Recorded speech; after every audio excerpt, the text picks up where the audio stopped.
Resilience meets transformation. Here, we amplify voices that have faced trials, trauma, and adversity, stories that inspire hope, healing, and empowerment.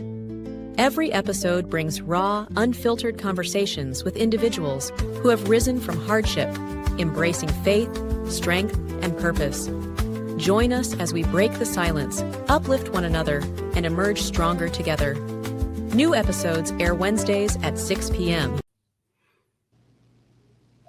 Hello, everyone, and welcome to Emerge and Empower with Dr. Lynn J. And we are glad that you are here.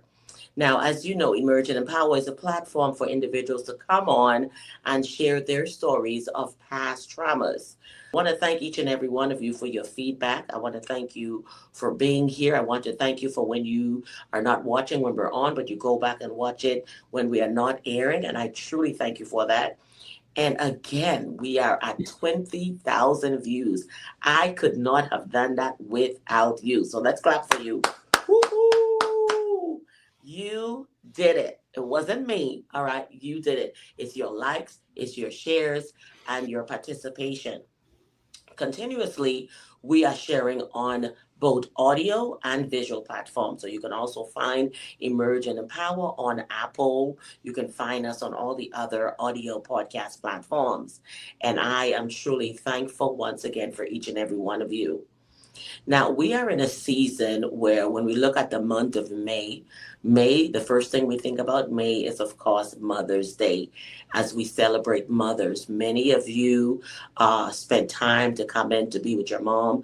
Many of you probably were not able to come in and see her. Make sure that you are continuing to love not only in this month, but always. A mother is always a mother.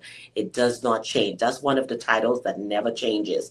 A mom remains a mom. And I know the fathers are going to say, yes, you guys are always talking about mothers. But right now, May is for mothers. And we want to, yes, I'm a mom, celebrate the mothers and thank them. Next month, we'll address the fathers. So right now, dads, don't add yourself to the equation. Continue sharing the love. Now, if you are not able to celebrate with your mom on Mother's Day, find an opportunity this week, this coming weekend. You have time to still do that and create a beautiful moment with your mother. Call her if you can't come in. Video call. Spend some time with your mom, okay? Moms are very simple. They're not complicated. Just check in, Mom, I'm checking in on you. She will be happy. But also, she needs a gift too, all right? Surprise her with a gift. Send her to a spa. You still have time. You have all week. You have the rest of this month. You have the rest of this year to celebrate your mom. And to the mothers who've gone through trauma and are still healing while you have your children, I truly commend you, because I was a mother that was still bleeding, that was still going through the process. I truly did not start my true journey to healing until I was in my 40s. And it was, my children were my why. They were my reasons for getting up every single day until I connected with my own healing. And oh my God, they love me even more. I'm more bubbly, I'm more colorful. Kids love that, all right? So let's continue healing and let's heal for real, everybody. Let's dive in. So we are here back on the set as we have our wonderful guests that saw the ad and the reach for individuals who have a story to tell. Now, every time we come on, we have someone from a different walk of life, from a different continent, because we have people internationally and locally. And let me tell you one thing about pain and trauma: it does not discriminate. And introduce yourself to our audience on today. Sure. Thanks for having me. I'm looking forward to this. Well, my name is Sue Bowles, and I am an ACC certified Master Life and Mental Health Coach. I'm the founder of My Step Ahead and what I call the chief instigator, because instigating is always fun, of the Dare to Believe movement. We'll get into that a little bit later, but I'm excited to be here. I am excited not just to be able to share my story, but because I know we have an opportunity to talk about it and the things I've learned and what God's doing before, during, and in it. May help somebody else. And that's what gives it purpose and meaning. So I appreciate the opportunity. Thank you. I love how you came in and you're like the catalyst. You're like, I've got this, right? So a lot of people are gonna say, wow, she's coming on with all the energy, but they don't understand this has become your why because of what Yeah. your own past experience was. So as Mhm. we dive right in, you kept your trauma based on our pre-interview for 15 years of silence. Let's go Mhm. back into what your trauma was so individuals can understand what your traumatic experience was, what it stemmed from, and as we journey from that step onto your why and why you're doing what you're Mhm. doing now, helping those in mental health, because mental health is a serious Mhm. issue, and everybody think mental health looks a certain way. It does not. You can't tell Mhm. that someone is dealing with mental health just because they look like they are all out of their mind. No, the most radiant and beautiful person in the room who look like they have it all together is dealing with some type of Mhm. mental issue. So let's dive right into your story today. Sure. My story starts when I was 7 years old. I am a childhood rape survivor.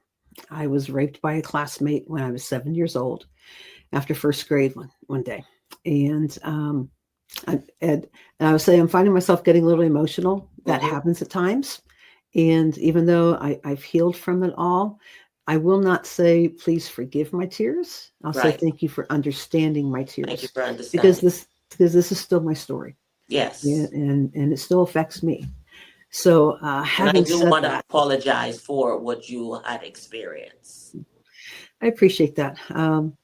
It um, it took a long time to be able to say the only person who did anything wrong that day was my perpetrator, because when this is early 70s, rape was not on the culture, not on the radar. It wasn't talked about. I didn't know to say anything, and no one knew to ask anything. Mm-hmm. Mm-hmm. So, right from the start, all I knew was something was wrong. And we'll get into the 15-year secret part of it here in a second. Mm-hmm. Mm-hmm. Um, but in addition to that, and I'm sure you've talked about on the show before, that trauma literally rewires your brain. So Yes. at 7 years old, I didn't have a chance to be a normal kid. I went right into fight, flight, or freeze right Yes. away. And I didn't know. So I suddenly I went in survival mode and Mm-hmm.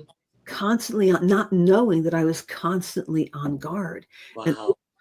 by the time you get through, junior high, middle school, junior high, and high school, if you start off track, the longer you're off track, the further longer it takes to get back to the center. So Right. in between all that time, there were other sexual assaults from a neighborhood kid.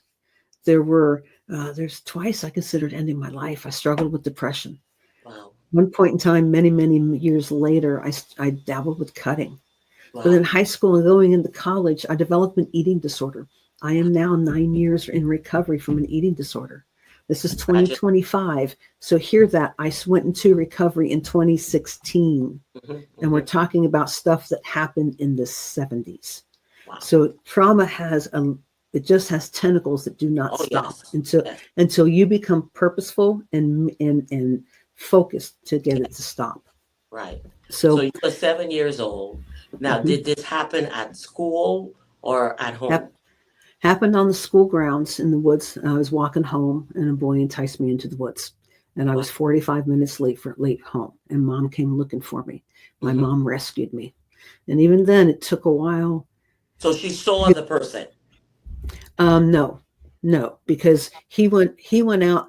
We heard her calling for me. Mm-hmm. I'm like, Mm-hmm. I gotta go, and that was my excuse to get the heck out of there. Mm-hmm. Mm-hmm. He helped me against my will for 45 minutes, and he went out the other side of the woods, and his last words were, "Don't tell anybody," Mm-hmm.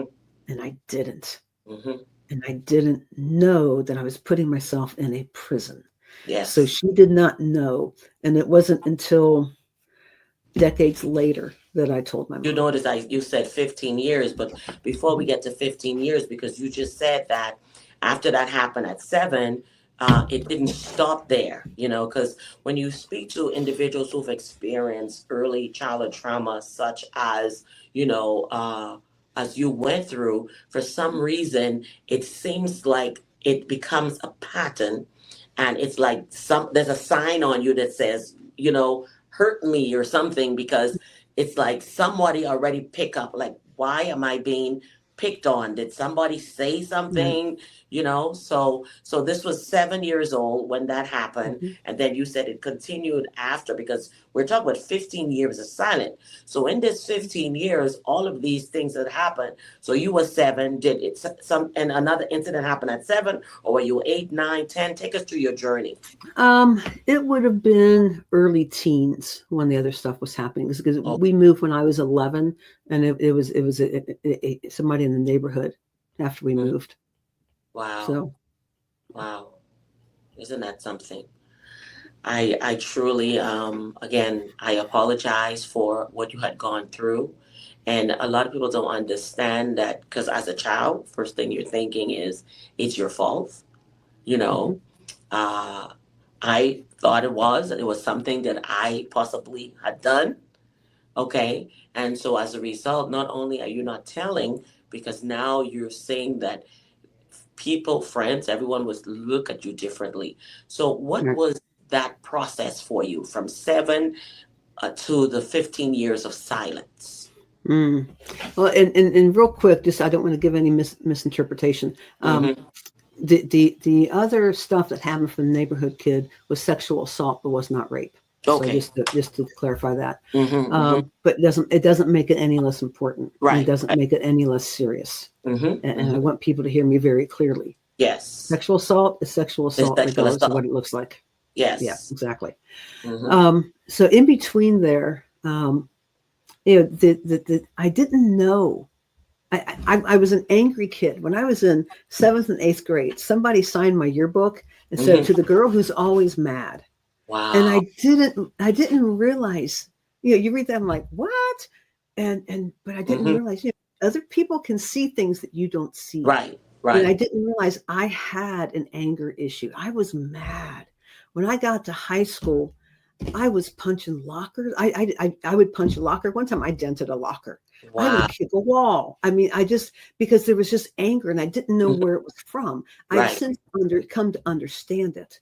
But I had maladaptive behavior, if you want to call it that, Mm-hmm. because in that time frame, I wanted to be seen. That was the Yeah. big thing I struggled with in high school, was feeling like if I was seen, I mattered to somebody. And, Right. and again, I didn't know this is what was going on in my Right. head. I've Mm-hmm. learned this over the last number of years. Right. But at that point in time, I was involved in chorus, marching band, drama, played basketball senior year.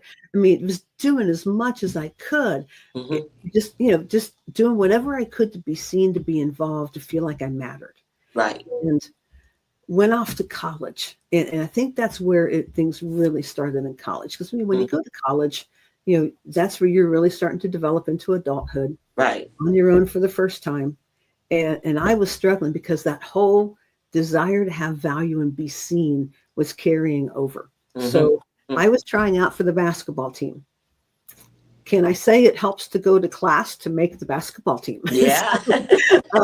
So we were a couple weeks into school, and my dean of student, I get a message from somebody. I was little sister of fraternity ended up, but I Mm-hmm. was hanging out at the fraternity house, getting to know folks, and one of the guys worked in the dean of students office, and he sees me across campus. He says, "Hey Sue, did Lucy find you? The dean's looking for you." Now, mind you, I go to a small college of 800 to 1,000 students. Okay. It's like, just however many blocks big, Right. Northwest Ohio. So you really can't, you can run, but you will not Can't hide. And hide. even then, you can only run for so long because they're going to find you. It's not Right. like you're blending in with 15,000 people. Right. And so being the dutiful one, because I was, even in high school, I was the good kid. I didn't cause any problems. I didn't want to be the one to cause trouble. So I Right. did what I was told. Mm-hmm. So, it goes back to what my perpetrator told me: don't tell Don't anybody. I was tell. doing what I was told. So in this case, I went to the dean's office. The dean comes back and knows me by name. I'm like, how does this dude know me? Later Right. found out, but this is the power of a small college. Later found out he had a book of all the new students, their picture and their name, and Okay. he would go through it and get to know people's names and faces. That Okay. was powerful. So Yes. anyway, so he had gotten a call from my advisor, who had gotten a call from the basketball coach, wondering, checking up on me. And Right. my advisor was saying, well, she's not coming to my class. Her class was accounting, which at that time was my major, and I'm cutting my advisor's class. Not a good thing to do. So anyway, so his name is Ed Highland. Mm-hmm. Ed and I had a good conversation. There was something about him. There's like, he cares. There's something about him. So I wanted to Right. go back and talk to him again. Made another appointment. That started a relationship that lasted over my 4 years, where Ed made time for me. And for the first 3 years, we were probably talking every week for a couple hours at a time. Wow. I was never rushed. I was listened to. I was encouraged. I was challenged. Yes. And he would sit. This is way back when the early 80s, when people smoke inside. And he would Right. sit in his office, blow smoke rings, put his feet up on his desk, and we just talk. Mm-hmm. And there was something about Ed cared. Somebody finally cared. Yes. And that carried over. Now, each year, I wasn't sure I was going to be able to get back to college, because I was paying my own way through college. So I would say goodbye to him. But then I would always see him when I got back. He was the first person I went in to say hi to. Mm-hmm. Mm-hmm. Senior year, he was over in the development office, took a new position. But he made a point. I went over to see him. He made a point that first time and said, Sue, I'll still be available to you. Right. That meant the Realized you world. needed it. Yeah, well, his office is in the cabinet. His office is right down a few offices down from the president's office. I'm like, I'm not sure how keen I feel about everybody over there knowing I'm coming over to see this guy. But we went from meeting every week to about every 2 weeks. That spring semester, Ed knew he had a student that really wasn't ready for the workforce. Right. And I had a job offer as an assistant manager of a shoe store in the area. And then I was looking to possibly go to grad school. I was also looking to finish my teaching certificate, which would have required me to come back one more semester. Okay. Now, this is a time that if it took you more than 4 years to finish college, there was a problem. Right. Now it's very standard. So anyway, so he's giving me different homework. And where it came out, again, up to this point in time, I didn't know I had a secret to tell. Right. I just knew that there was stuff going on. I didn't know what was causing it, but he cared and he listened and he was available. So, and he could see there were things throughout the years that he knew something was up. Right. So anyway, so we're having this conversation. He asked some question. We're going over the homework or whatever. And I do not remember what it was. All I remember is inspecting the weave of his carpet and saying, well, when society tells you not to say anything. Right. And my voice trailed off. And Ed was very astute. And he said, Sue, did somebody hurt you? I said, yeah. He said, your parents? No. Somebody else? Yeah. What happened? And that's when it came out. And I didn't know it needed to come out. Right. But what led to that was somebody giving the gift of time and love and loving through time and caring. And seeing through my struggles. He accepted me as screwed up as I was, as much as I was screaming for attention. Right. He saw through it to see that there was something about that there was hurt, and he didn't know what it was. Right. Until it came out.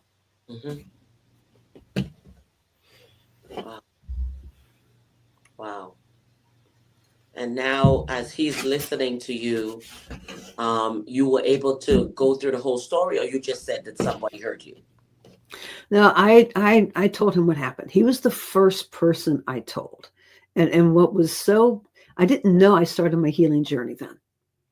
What was so cool was, and I will get serious on this one. Take your time. In 1999, I went back to campus for homecoming. And I had reached out to Ed and said, hey, I'm coming back. I'd love to see you. And he met me for breakfast in town. And he was working at another school by this time. And it was a great time. And I got a chance to thank him. Yes. I got a chance to say thank you. And I told him that he was the first person I told.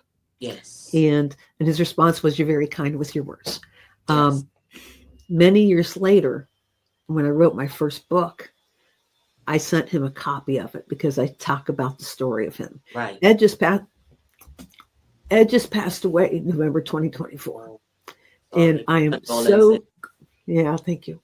I am so grateful that I Yes. had the opportunity to tell him Yes. and to keep in touch with him, Mm-hmm. because there is nothing more powerful than telling someone how they have Yes. affected your How they life. affected you, indeed. And to be able to tell him that pivotal moment Mm-hmm. Mm-hmm. set me on a trajectory that I haven't looked back from since. Yes. That Yes. there was I will treasure that forever, because Right. that man, his care Mm-hmm. literally started the process of changing my life. And I'm glad he had enough discernment to Mm, realize that here it is, you're a teen looking to come to an adult and sit down and talk. Obviously, first thing they're thinking, this child must not have friends. Something must be wrong, because, teenagers, we just want to hang out with other friends. Even today, they don't want to hang out with grown folks. So if you I've always been a find weird one that enjoys helping out the administration with stuff. So that Yeah, part was, me, I was one of normal. those too. And I think as I look back and I listen to everyone who has spoken, a lot of the behavior or the things that most kids probably would not like, it puts you in a place where you're trying to go away from the danger or anything that is careless. You're being very thoughtful into whatever it is that you're doing, where you're going. You're being very intentional. And as a result, I find that it wants you to be around with people who are mature, understanding, Mm, who see you, where you could get advice. You're not just anybody. They care. In right. Ed's case, he listened. So Mhm. it literally took almost 4 years for you to open up to tell him, it sounds like. Yeah, but again, I didn't know there was something there. Hmm. I didn't. It's not like I'm sitting there saying, "Well, I've got a secret and I'm not going to tell him." Right, right. You I put it in didn't your even subconscious know. mind too. Yeah, I didn't even know. Now, when I walked out of his office back to the student union that day, Hmm. I Hmm. remember feeling like everybody was looking at me and everybody knew. Because I you already had a said big your scarlet truth. letter on my head. Yes, And yes. but here's what was cool. Ed asked if I'd seen a counselor in town, and Ed Hmm. asked if I told the counselor. I said no. So I called him. He really encouraged me to do so the Hmm. next week. So I called him and asked if he would go with me. So he Hmm. talked to his wife Wow. and thought about it. They said it was okay. So Hmm. he went with me. Wow. Even then, the second time trying to tell somebody is not easy, Right. because No, I'm sitting no. there, the counselor's asking, kind of wondering who's this guy and why is he here. Right, And, right. and I still remember him looking at Ed and saying, "What do you think?" And Ed said, "I think Sue needs to quit shadow boxing and tell you what she told me." So, I mean, and that's tough love. Right. Like, guess I just got backed into a corner. Hmm. So, Yes, it's but true. he It's knew true. that's what was best. He knew that was what was best, Hmm. Hmm. and he helped me with it. So, I'm so very grateful that God sent Ed into my life, Right, because I wouldn't be where I would, in my mind, I wouldn't be where I am today without right. that. So Everybody that's needs an Ed. that started it. Oh yeah, everybody needs an Ed. Yes, very Everybody much needs so, an Ed. very much so. Yes. So now that you told Ed, so when did you come around to telling your family? Oh, not even. Oh my gosh. Wow, that would have been early 2000s. Oh, much later. Much later. In Oh, fact, some of my siblings did not know my story until my book came out. Um, yeah, yeah, it's because true. there was dysfunction in our home. There was alcoholism in our home, Hmm. and some emotional manipulation So kind there of were stuff. things at Which home which that is did not allow you or right, give you that right, atmosphere that was conducive for you to be able right, to share. right, right. That makes And sense. I had to feel a little more solid myself. I Right, can't say I was feeling solid, but yeah, it was easier to tell one of my parents than it was the other. right, And one of them responded so tenderly, and right, just said, "I wish I had known." right, And then they said, "Maybe it's best I didn't, because I probably would have gone after him." Like, right. that's love. That's That's true. love. It's So, true. It's true. Yeah. Unfortunately, Joe, some parents don't react that way because some children might tell it and they're said, "You're telling a lie. It's not true. I don't believe it." Because we see a lot that happens as well Hmm. for children and as they tell their story. Because I see it and I hear it. Even those who are Hmm. adults, when they go back and they tell what happened, if they want an adult, they were like, "No." And even then, I've heard it. "You're lying. That can't be true." Or, "Why did you wait now to say?" Did you Right. get any reaction of, "Why did you just wait now to tell me?" No, no, everybody was supportive. I mean, I was, my siblings in particular, when the book first came out, I gave everybody a copy, and right there in the acknowledgments at the front, I list them all and I say, because some of what I share is your story too. Right. But I have never had a podcast make me so emotional as this Oh, one take your is. time. Usually it's a little here, a little there. this This is the third this time. emerging Holy power is a smokes. place to heal. It continues that way. It Yeah, it's allows you good. It's to good. have your It's voice. good. I Right. don't rush you I here. It's a Yeah. healing place. It's a Yeah. healing But place. my siblings have been nothing but supportive. I Hmm. cannot speak highly enough about them. That's great. They're cheering me up. That's They great. cheer me. That's What great. I'm doing is very odd. Hmm. It's not Hmm. everybody that wakes up and is a speaker across the country and writing No, books and, no. doing podcasts and life coaching. So what Yes, I do is odd, but yes. But they're like, needed and necessary. yeah, yeah. They're like, you do you. So it's like, Hmm. so no, my siblings are fantastic. So I I love, love that. I love that. yeah. You need to have that family support as well, because I can even relate when it came to me writing my book. Even though people when I was younger, when the story was told, I didn't get that reaction. I didn't get that Mm-hmm. support.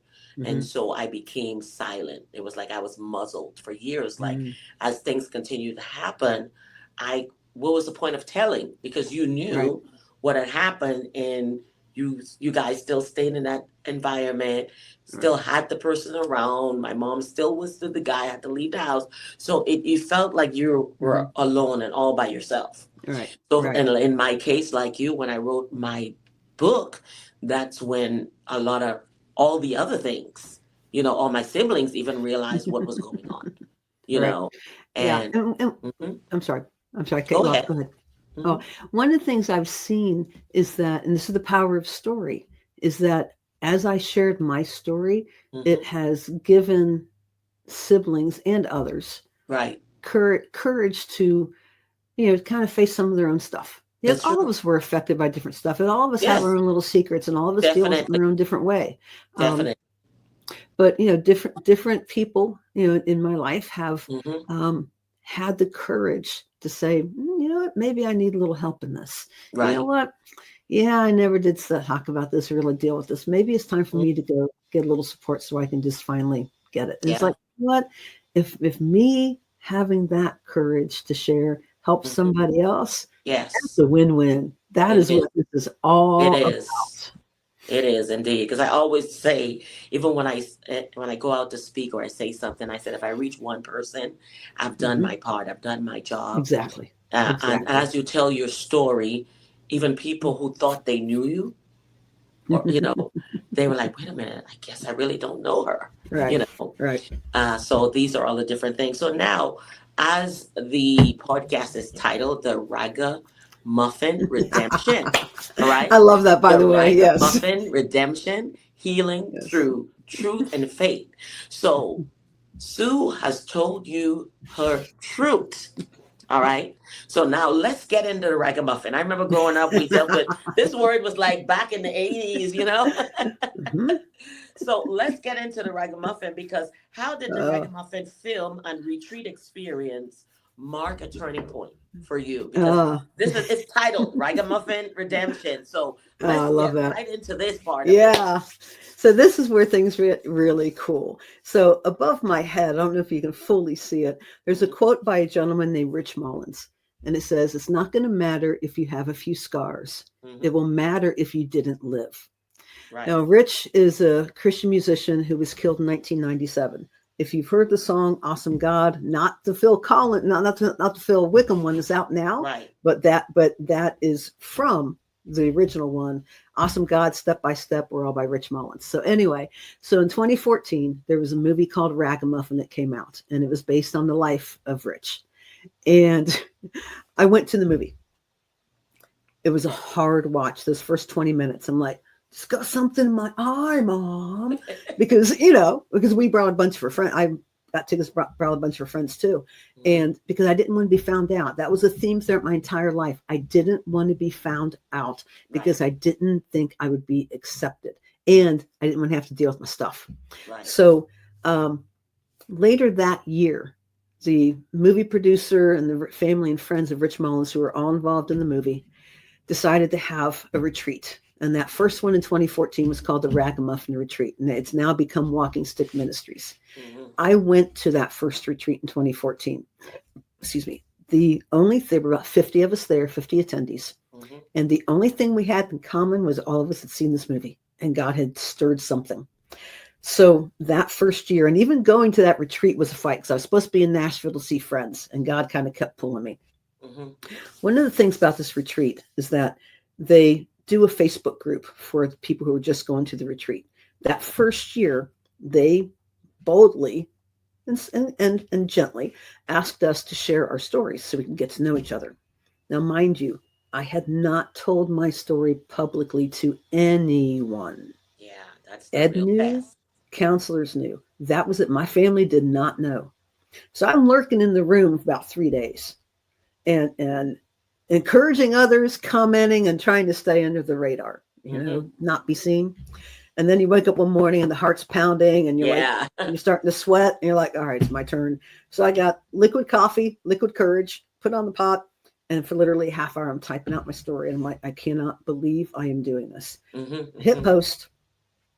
And I'm getting a little shaky at the thought of this. This is cool because for the rest of the day, I'm like, I know I'm just going to get trashed. I know someone's going to tell me it's my fault. I did wrong because it's all I've heard all my entire life.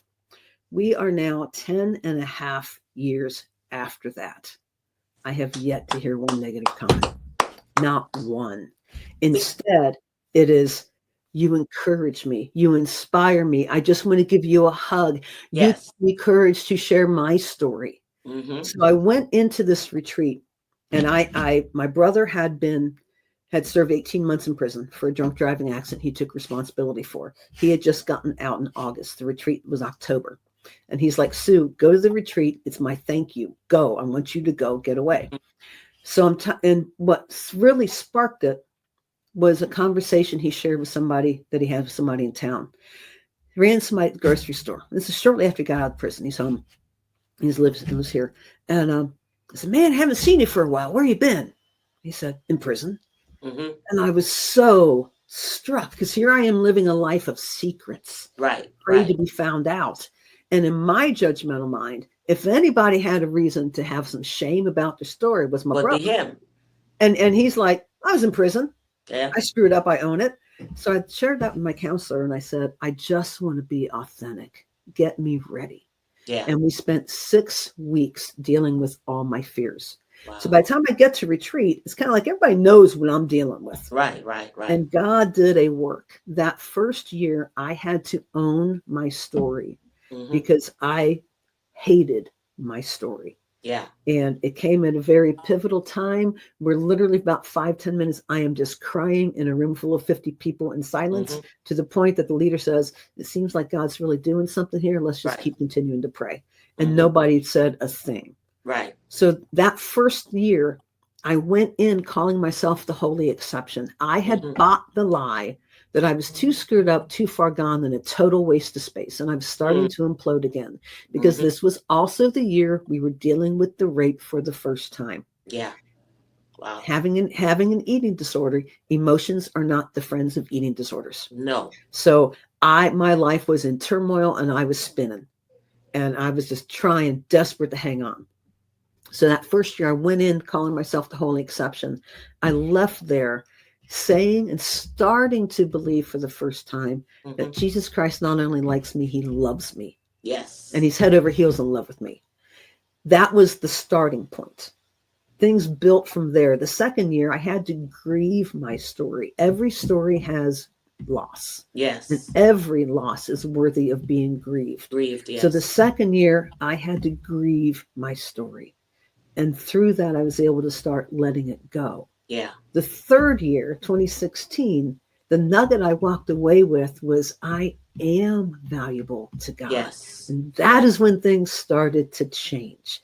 That Hmm. is when I started to dare to believe that I might matter. That's when I Yes. started writing the book. That's when all these things started happening. That was the year I went into recovery from an eating disorder. For the first Yeah. time, I was learning how to eat. Hmm. And Hmm. that was even challenging. So Yes. all this and each year built on the next, on the next, on the next. This tribe is called Walking Stick Retreats. And the retreats are open to anybody. This is a carte Say it blanche again. What's it invitation to called? come. Walking Stick Retreats. Walking stick. And yeah, the website is walkingstickretreats.org.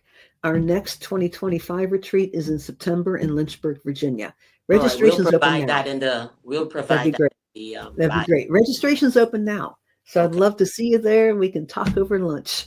But anyway, so through this group, these bunch of ragamuffins, I was a ragamuffin, broken, bruised, beat up, feeling like I'm a waste.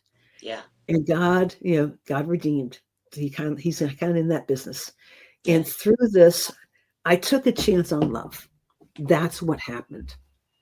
I dared to believe. And one of the staff members You are told me, worthy of love.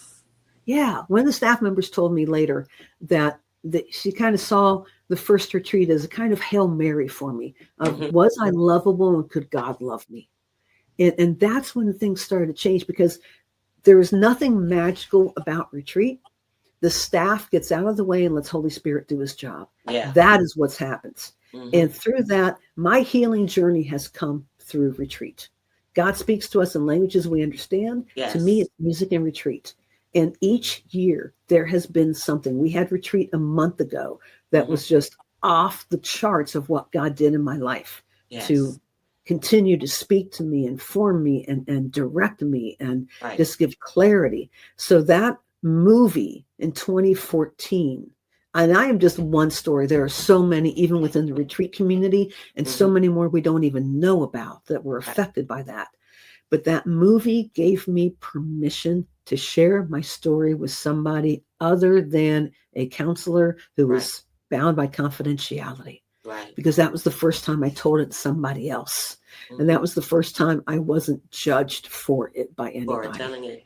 This is one of the reasons why people don't want to tell because they don't know what everyone's reaction would be. Mhm. Would they be blamed? Will there be shame? They don't know what that reaction would be. And so as a result, people shy away from telling. Mhm. If Mhm. the individual is married or going to get engaged, they won't tell it Right. because they think it will scare people away from Mhm. them.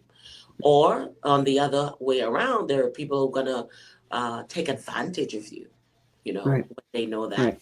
because they know you haven't healed and they would manipulate. So there's a lot that happens Mhm. as to why, people don't want to share their story. And that feeling unworthy, that is always like one of the Mhm. first things. Like, I'm not deserving. Right. I'm not worthy of love.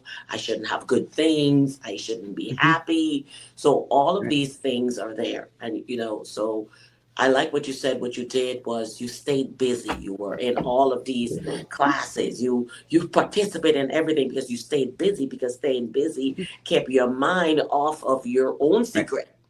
Mhm. The I way I like phrase it, way I phrase it when I speak is that if I stayed busy, I didn't have to think. yeah, If I didn't have to think, I didn't have to feel. yeah. And if I didn't have to feel, I didn't have to deal with my stuff. That's it.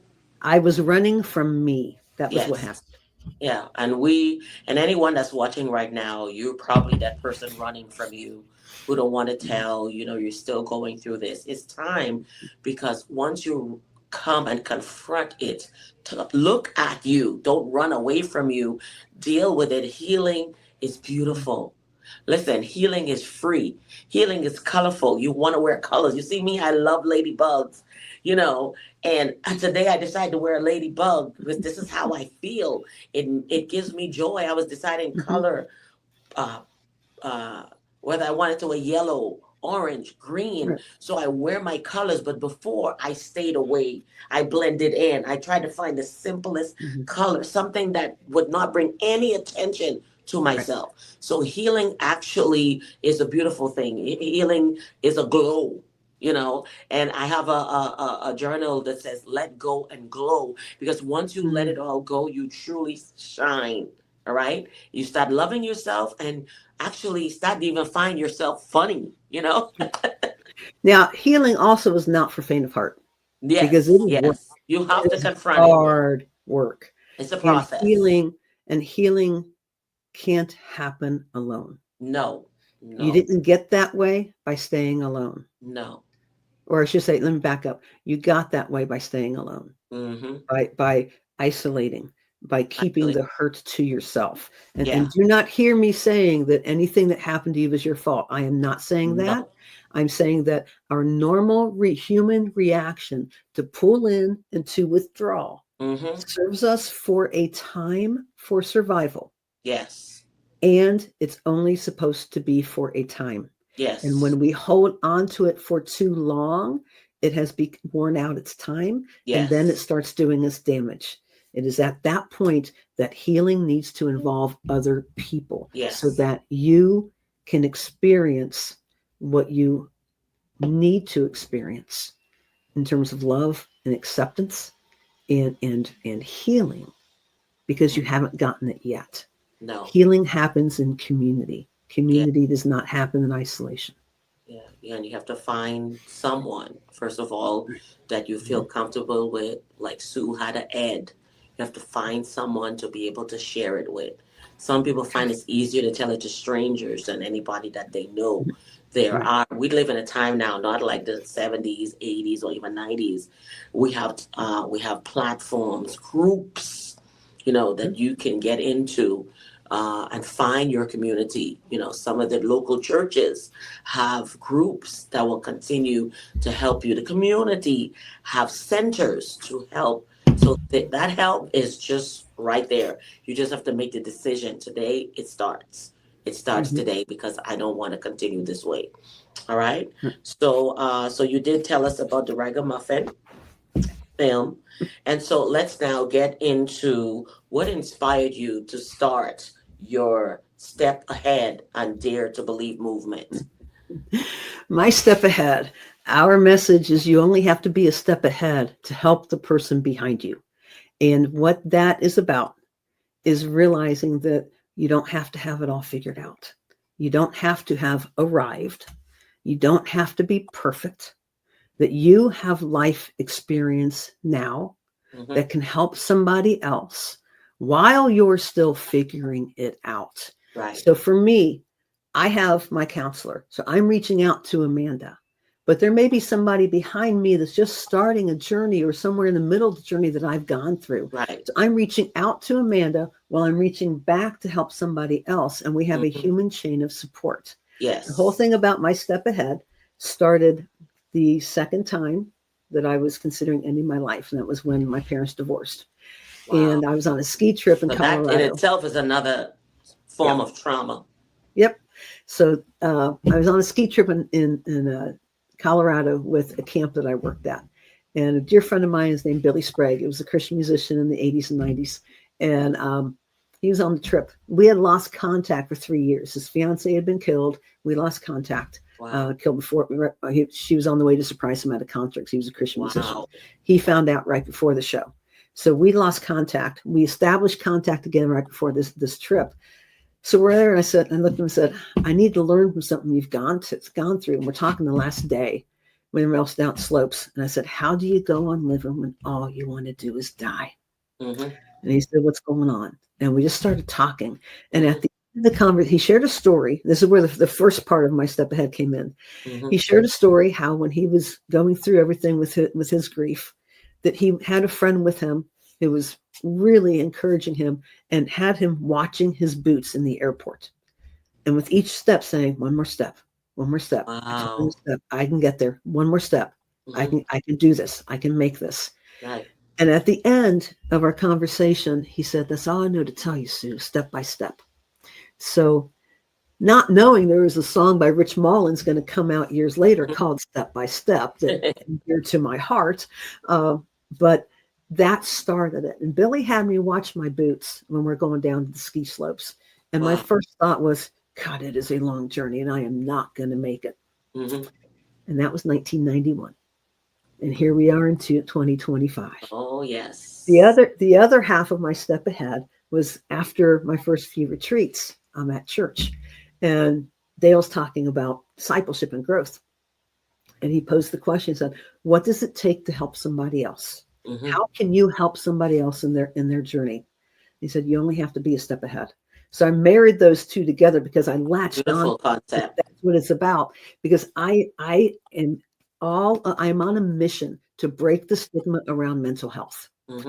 Mm-hmm. Mental health as Christians in particular, because Yes. unfortunately the church shoots its wounded. Yes. There's no reason for that. So I Mhm. am here to break the stigma around mental health, to Yes. realize and tell people that you don't have to have it figured out. No. God can use you now in whatever state you are in, and that your life experience is meaningful.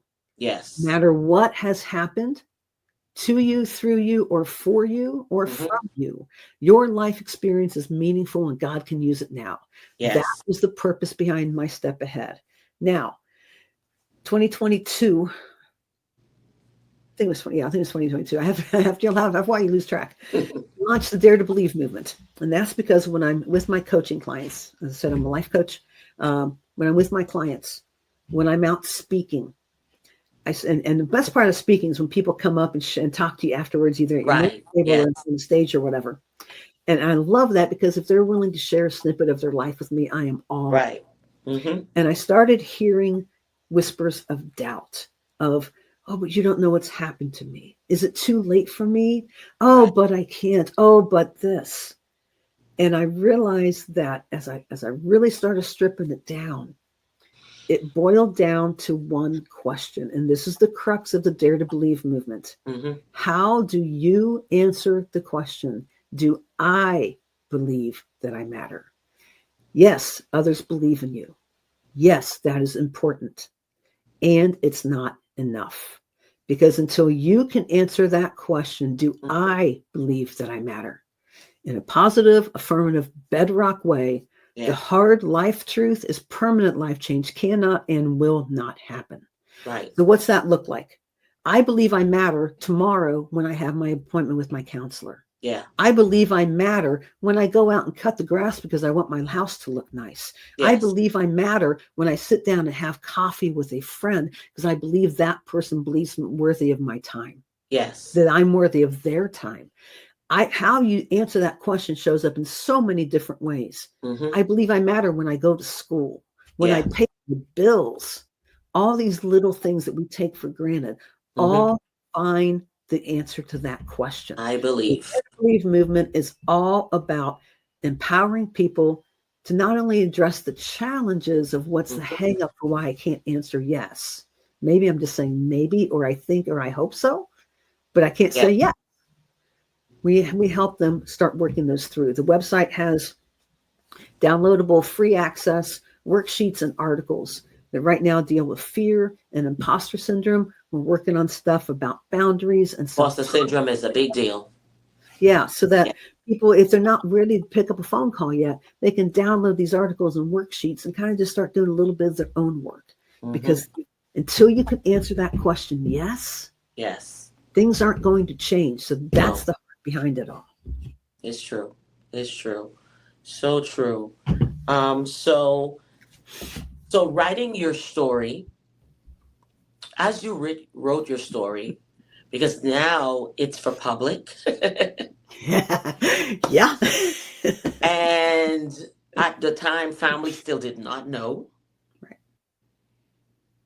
As you are writing it, talk to us. Like, were you like, maybe not? Maybe I should leave this alone. I don't want to visit this area. You know, what were the emotions for you? So I started writing the book in 2015, and that was the second year. A year after my first retreat. It was a year after I had started the work with my counselor. Mm-hmm. That was the year, if I remember correctly, I believe that was the year Simone Biles came out with her story. Mm. And I've said this before, if I ever have a chance to tell her personally, I want to tell her that her sharing her story Mm-hmm. gave me permission to share mine. And I didn't know it was going to come out in a book. The idea of the book was a little different. It was going to be life lessons, and each chapter was going to end with a little, nice little summary. This much I know, dot, dot, dot, whatever. Right. And then God kind of took over. Of And course. then it kind of started becoming a memoir, and it became my story. It's like, okay, this is taking a different form. And it was so cathartic and petrifying and fun all at the same time All in a at the same really time. weird way. It's a weird, warped, whacked out world, but it was fun. And when I went into recovery from my eating disorder, I had to take 2016 off, because when you have been destroying your body, in Yes. essence your life, by not Mm-hmm. eating well, and you're having to deal with those emotions and have to figure out how to eat for the first time, really, I had no energy for anything else but just trying to get through a day. So then I picked it up again a year later. So anyway, the book kind of took on a different form, where it ended up being my story. And at the end of each chapter, yes, there's still the summary. This much I know, and it's a Right. quick little synopsis of the lesson from that chapter. I learned a lot about myself in that story. I had things come out that I didn't think were going to come out, about some spiritual abuse that happened, that I hadn't put words to that until Amanda, my counselor, started putting words to it. So even in the writing, there was still healing going on. Of course. But it was very cathartic. And it was a mission. I was like, I just feel like I'm supposed to do this. Now, it was once I got it done, did the edits and everything, and finally got it ready to publish on Amazon. Mm-hmm. I gave a manuscript copy to my dad, and that was when I told him the first time. So you told him first, or before he read it, or after? I told him before he read it. Okay. I gave him. I went down to see him. He was down in Dayton at the time. Dad passed 2 years ago, and I gave it to him. I said, now, before I give this to you, before you read it, there's something I need you to know. Father. And that's when I told him. But it was so cool, because one of my favorite pictures now, because once the book came out, I'm autographing it, sending it off to my family and everything. Went down to see Dad, had my copy for him, and autographed it. One of the best pictures I have, my sister says she even loves, is a picture of him in my car. We'd gone out playing pool, and I gave him his copy in the car, and he's sitting in my passenger seat reading his inscription, and there's just the sweetest smile on his face. And I'm like, that's the moment. That's the moment, and I was like, that was a tender moment. So when Dad passed, one of the things I told my siblings, said, I want my copy of the book I gave him. And we were on a mission to find it. At first we couldn't find it, and they found it, and they made sure I got it. I'm like, that's all I want. That I just wanted this, because that memory is tied to this. Yes. But yeah, so the book, the book is, I keep talking about the book. The book is called This Much I Know, The Space Between, and it's available on my website. I'm happy to sign it for you. Just tell me there's a We'll thing get all on the checkout. links, all the links in the bio, everyone. Yeah. So you can connect, because remember, and there's a place you can tell me how to autograph it for you. But the book is called This Much I Know, The Space Between. What was crazy is that it came out in 2019. So it took a while to get it done. That's what I'm saying. I know it's going to take a while. It's not going to be overnight. No. But in 2020, it won second place nonfiction at the Faith and Fellowship Book Festival. And I'm like, this is confirmation from God I'm doing something right. Yes. And it's just been crazy to watch that. But the whole process was cathartic. I learned a lot about myself in the process, because I'm a writer.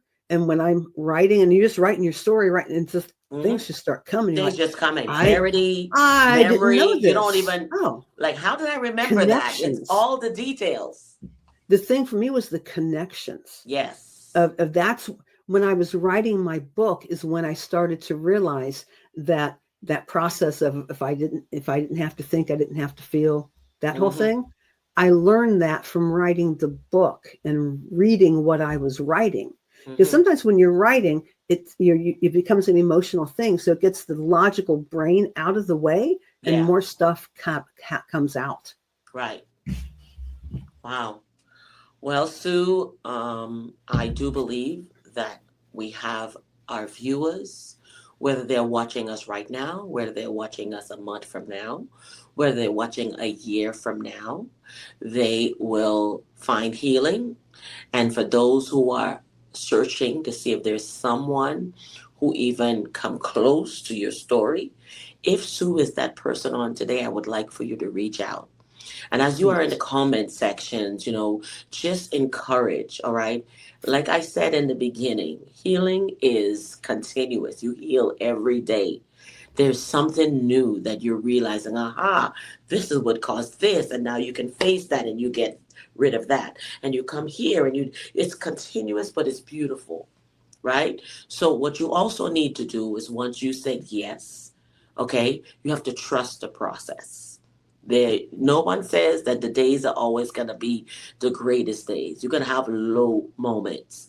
But the point is to get up and not throw in the towel and not give up because you're pushing to get to the finish line of your life. You want to get there, go beyond existing and living because you Mm-hmm. might not realize it. 20 years you've been existing, you have not lived. 30 years you've just been existing, Mm-hmm. not live. Get up, go to work, take care of your kids. Nothing to life, nothing that you look forward to or enjoy. I now look forward to brunches. I look forward to getting up. I look forward to, is there an event going on? I need to get up. I need to dress up. I need to find an outfit. But when you are dealing with the pain, there's no joy in depression. There's no hope. Depression is a place of hopelessness. It's telling you, unworthy and all of that. It's time to get out of that. And I would like to use, the scripture reference where Jesus left the 99 to get the one. And I Mm-hmm. believe that one person is you. And you Yes. just need to cry out and say, Lord, I need you. And I want my healing to start today. So, Sue, as we close, what hope would you like to share with the Mm. individuals that are watching us on today? Yeah, great. And it kind of springboards off what you just shared. Sometimes people say, well, what's the catalyst? And what I have told my counselor when I walked in to see her was, if we're doing this, I'm not stopping until we're done. And life happens. Life continues to happen. I've been with her since 2008, and I'm not ashamed of that because life Yeah, happened. It helped me yeah. through losing two parents and all Hmm. kinds of stuff in between. Yes. But when I told her, this is my catalyst, and it goes right to what you said, was that a manageable level of tolerable existence is no longer an option. I'm going Hmm. to say that again because this is my mantra still. It challenges me to do what I don't feel like doing. Hmm. A manageable level of tolerable existence is no longer an option. No longer. And let me share this. So two more things. So first would be it's what my life verse is, and it's my hold on verse. And I share this with your listeners now. Hmm. Psalm 71, 20 and 21. And I'm going to put emphasis on certain words. Though you have made me see troubles, many and bitter, you will restore my life again. From the bottom of the depths, you will again bring me up. You will increase my honor and comfort me once again. Yeah. It's right there in the Psalms. And I love that will and again because God is faithful. It may not feel like it. You may feel so abandoned and alone that you feel like God has just dumped you off the face of the earth. Mm. I will tell you this. It's a lie straight from the pit. And that is where you have to dig deep and dare to believe that you do matter. There, there. That God's word is true. It is not a multiple choice smorgasbord where you get to choose what's right and what's not. No. It is all in its entirety. And daring to believe you matter means daring to believe the word applies to you right Yes. now, in the muck, in the mire, in the dirt, in the effects of sin. What Yes. happened to you is not your fault. Not your And fault. God did not make it happen either. No. We are in a sinful world. Sinful people do sinful things, and there are consequences, good and bad, for sin. Yes. And and I don't even say consequences good and bad. There's consequences for sin Sin. and effects of sin. And what you are struggling with is an effect of a sinful act or multiple sinful acts. Yes. And Jesus has that solution. Jesus is the solution. And Jesus with skin on may very well look like a life coach with me, and I don't say that in a prideful way, or Yes. to a counselor, or to a support group, or whatever. But Yes. Jesus has skin on and it's all around you. And the first step has to come from you. Yes. Now, sometimes it's hard to take that first step. You just need a little encouragement. And I have something for you to help with that. Go to my website, as Dr. Lynn said, that website will be there, suebowles.com. I have what I call Hump Day Help. And it's just a weekly text I send out on Wednesdays. It's just an encouraging text. That's all it is, just to help you get over the hump of the week. And sometimes, as she said, you just need somebody to speak a little encouragement to you. I'd be honored if you allow me to be that person for you. Just go to my website and sign up for it, and you'll start getting it right away. Because I care about you, but I I'm don't care signing up. about you. I I love don't care about you affirmations. nearly as much as God cares about you. And Yes. He wants to shower you with love and heal you so you can live the life you don't think you deserve, Yes. because you do deserve it. You do. You do. Thank you so much, Sue. You've been truly a blessing to us here. And as you were speaking, I couldn't help but to go to the woman caught in adultery, Mm. and they tested. You know, they tested to see what his reaction was, Mhm. but he reacted in kind. He reacted in compassion. He did not allow them to stone her, but instead look at them, because in this case, they were perpetrators wanting her life. But he said, they didn't condemn you, and I sure won't. But what he left with her was, go and sin no more. Once you have been delivered from something, don't go back to it. Right. Stay free, Mm-hmm. stay alive, okay? And like Sue said, dare. I double dare you to say yes to living today. Yes to a brighter future. Yes, I'm ready to tell my story. And that's it. That's it.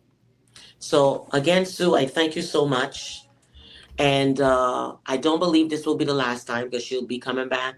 There will be a Really moment great. as a mentor to come in and pour, so you can have questions and Q&A and anything Oh, that'd be from, great. yes, and anything from this episode. Any questions that you have, we can come back and address it. So you do have to comment. You do have to react, because it's based on your Please. feedback. Okay, so Yes, do so.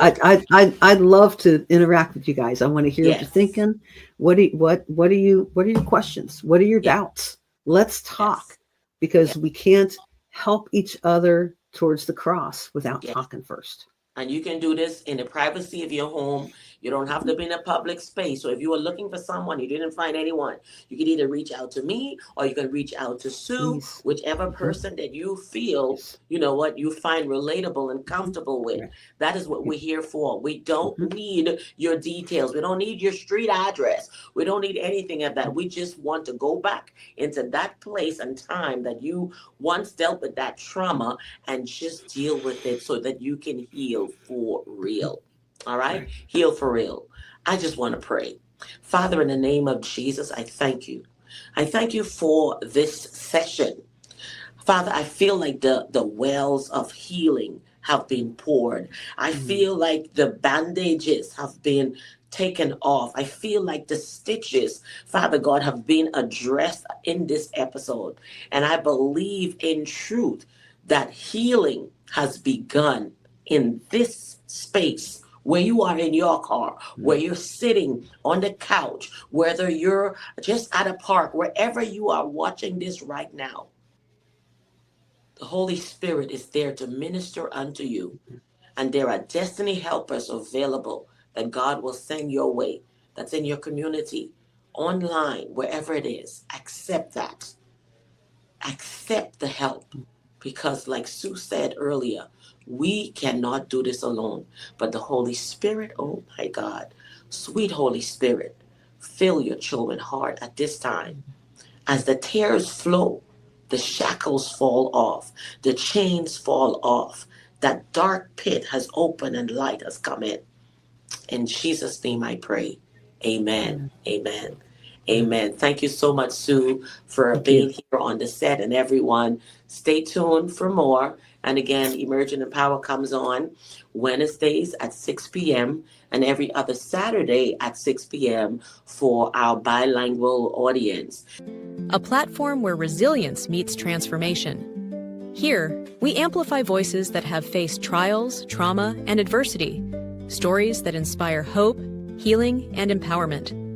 Every episode brings raw, unfiltered conversations with individuals who have risen from hardship, embracing faith, strength, and purpose.